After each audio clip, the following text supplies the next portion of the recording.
ঝুঁকি তাদের আছে যারা নির্বাচনকে ব্যাহত করতে চান। ঝুঁকিটা তাদের, আমাদের মনে করি কোনো ঝুঁকি নাই, কারণ আমরা আইন অনুযায়ী কাজ করব, আইনের যে ম্যান্ডেট সেই অনুযায়ী আমরা কাজ করব। আমরা কিন্তু সম্মিলিতভাবে কাজ করতেছি। আমাদের র্যাবের যে সংখ্যা তা দিয়ে আপনার এই প্রায় আমাদের কত ভোট কেন্দ্রের যে সংখ্যা, এতগুলো সংখ্যা কোনোভাবেই কাভার করা যায় না।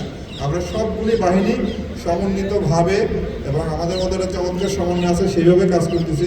আমরা মানে যে ড্যামেজ যতখানি সম্ভব ড্যামেজ কন্ট্রোল করার জন্য আমরা চেষ্টায় আছি। আমরা আশা করবো কোনো ক্ষেত্রে কিছু হবে না, এটা হলো আমাদের প্রত্যাশা।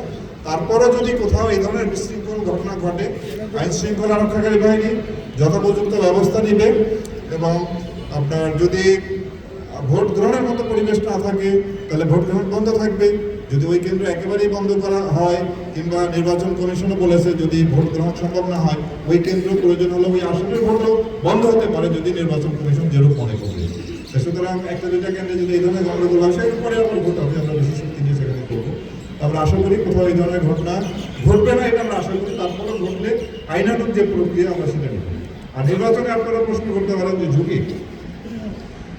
ঝুঁকি অবশ্যই আছে, ঝুঁকি কেন থাকবে না। তো আমি মনে করি এইবার নির্বাচনে ঝুঁকি তাদের আছে যারা নির্বাচনকে ব্যাহত করতে চাবে, নির্বাচনে জাল ভোট দিতে যাবে, নির্বাচনের ব্যালট বাক্স ছিনতাই করতে যাবে, নির্বাচনের কেন্দ্রে আক্রমণ করবে।